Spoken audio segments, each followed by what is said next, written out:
how does the Bible speak about justice when it talks about this concept of justice? All throughout Scripture, there's a word for justice called mishpat.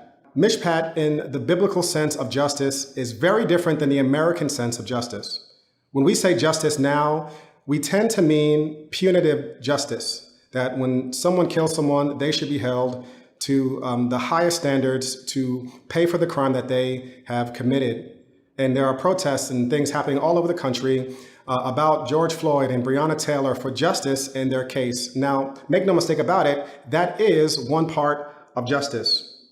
But justice in the Bible is bigger than that. And if we're going to be a people who follow after God, we need to consider all that justice encompasses. So justice in the Bible is not just punitive, it's also restorative. Here's how one author talks about it. In the Bible, it means universal flourishing, wholeness, and delight, a rich state of affairs in which natural needs are satisfied and natural gifts are fruitfully employed, all under the arc of God's love. To seek justice, in other words, is the way that things ought to be.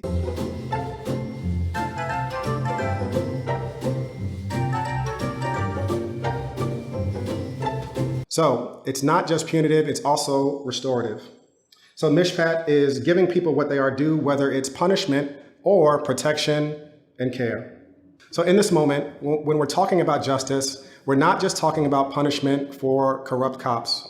We're also talking about restoring things to be the way that they ought to be. For those of us who have placed our faith in Jesus, Jesus calls us to be people of justice.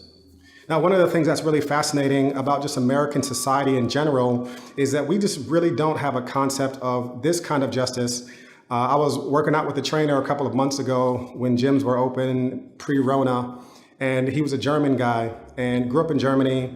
And he commented on one of my photos on Instagram about the nature of how Germany dealt with the Holocaust after it was over. Germany issued an apology, and they paid billions and billions of dollars to Israel and also to Jewish communities and organizations to repair the damage that was done. Now, obviously, you cannot bring back lives, but there's a concept of justice that says we don't have to just punish war criminals and Nazis who committed crimes, but we also have to be committed to the repair of the communities that were destroyed. In the over 400 years since the first ships have brought over African slaves, to this date, there has still never been any apology or any formal repayment or restoration of the people who have been so damaged by the centuries of slavery, Jim Crow, segregation, and all of the mistreatment. One of the things that I pray for when I say I want justice is not just the punishment of people who have done wrong, but also the repair and the restoration of communities that have been pillaged. Now, this is something that is really, really important to God. And if you are a follower of Jesus, you need to take these words to heart. God really, really cares about justice.